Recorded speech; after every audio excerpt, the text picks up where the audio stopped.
Alright, so I've had the BMW for a few days, and overall I think this one's going to be a pretty good car. As far as BMW in general, this particular make and model, there's some things that I like and I don't like. Now the car itself, you know, because when you buy a used car you get the used car issues, but yeah, overall I feel like the car, the power is more than the suspension is set up.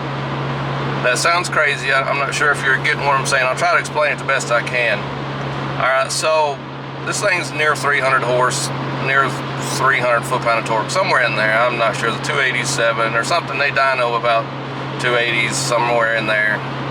So realistically, you're gonna say, I think I'm in 6th gear, you're gonna say 280, high 200s. Alright, and that's factory, nothing done to it.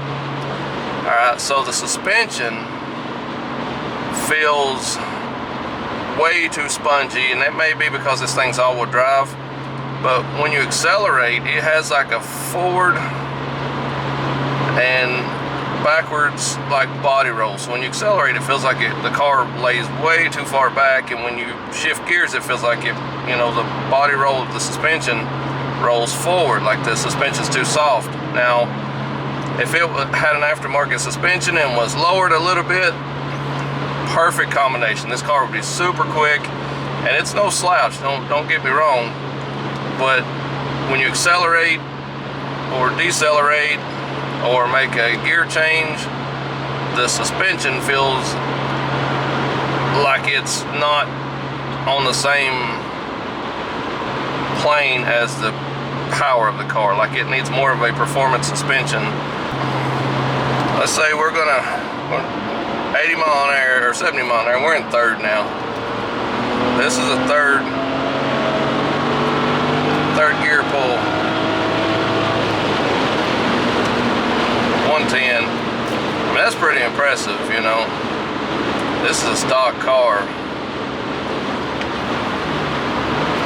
You know, that was 3rd gear on the interstate, and I dropped it down. It's about 70.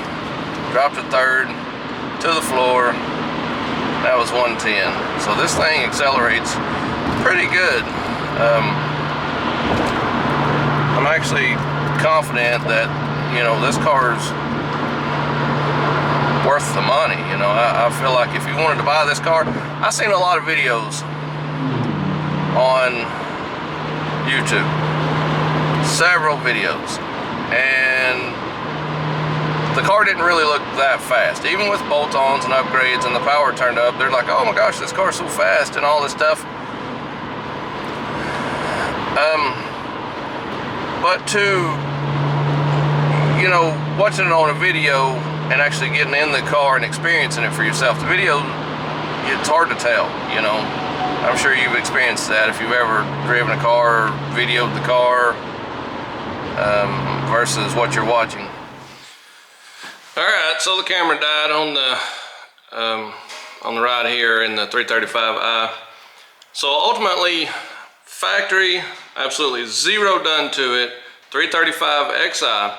The torque, when the turbos come in, it pulls and pulls and pulls and pulls. I mean, it's got a long gear, but the turbo is dialed into that gear ratio. Now, from all the videos where I watch, you know, where everybody's cranked them up and how responsive these things are, if you're not familiar with the 335i, it's got the N54 twin turbo in it, and it's super responsive to minimal amounts of upgrades. So a programmer, some exhaust, air intake, front mount intercooler replacement upgrade, and that thing jumps up 100 plus horse, just like that.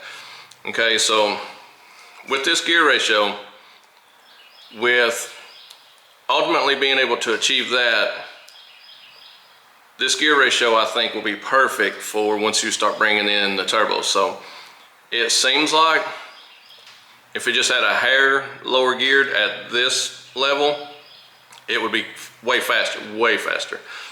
But with that, just the upgrades, gaining that 100 horse, and the torque, I think it's 125, 150 torque at that 100 horse increase, then it's going to be a whole different ball game. So if you're not going to do anything with it, you're not going to crank it up, you're not ever going to do any of that, from a driver's standpoint, it feel like it could just be a hair lower geared. It's fast, don't misunderstand, it's fast, it's quick. But if it's just a little something, you know. But as far as in comparison, it's like trying to compare apples to apples. Like I said before the battery died, I think the 350Z, once I put the lower gear in it, when I welded the diff, it would have been a little faster off the line, but I think the 335 would run it down and just obliterate it past, halfway through first gear.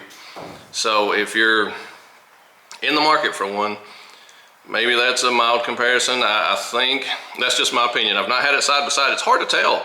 This car is so comfortable and so quiet and so just dialed in as far as, sound and interior and comfort and everything. It's hard to really compare just driving it without something beside you to compare speeds and performance. It's really its own thing for the most part. It's really a quick car. It's really impressive. I gotta say, money well spent. Mine's a 09 all-wheel drive twin turbo 6-speed. It's not the sport edition that's got, like, I think oil coolers and some other stuff, and the interior is a little more upgraded and stuff. But I like it. I mean, I feel like that I've done well getting that car. So I didn't set out to review a 335i. I've been wanting one. I got one. E92 is what I had in mind, the two-door coupe, 6-speed. I didn't want an automatic. Was I let down? Absolutely not. I didn't set out to review a car. I just been researching and trying to learn about this car, and it seems what they call the modern 2JZ. I definitely can understand it now. Now, this car isn't perfect. Now, I've done my research, and this thing has some flaws. But again, I didn't set out to do a review. I just done my homework on the car.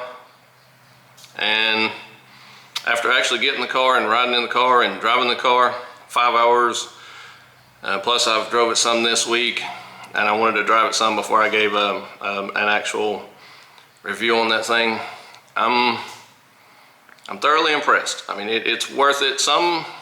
You have to accept the fact of the issues with the car if you're going to be cranking them up. But overall, if you wanted that car for the purpose of turning up the boost and making power and being a crazy car, but you're willing to accept the downsides and replacing those parts at some point, yeah, grab that car. That car is fun. It'll be worth it. I think it was money well spent on the N54 335i. What's XI? All-wheel drive, twin turbo, 6-speed, E92 coupe, two-door car. Yeah, I like it. I like the $1,500 is right around where they're talking that you gain, Lord, I think 100 plus horse, 150 foot-pound of torque. There's no car you can do that to.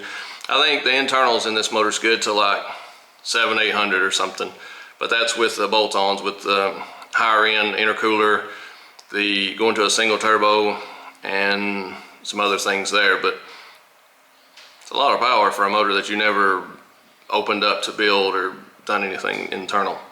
That's pretty impressive. So that's my review on the 335 XI 09 model.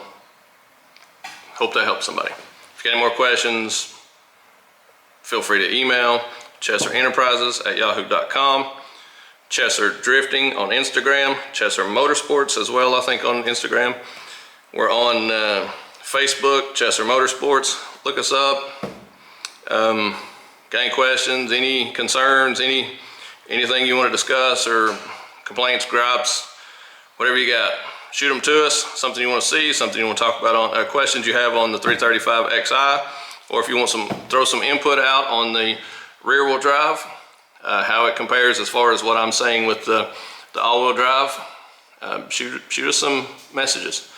I'm interested in how the rear wheel drive stacks up as far as drivability. All right, that's our video for today. Thanks for watching, guys.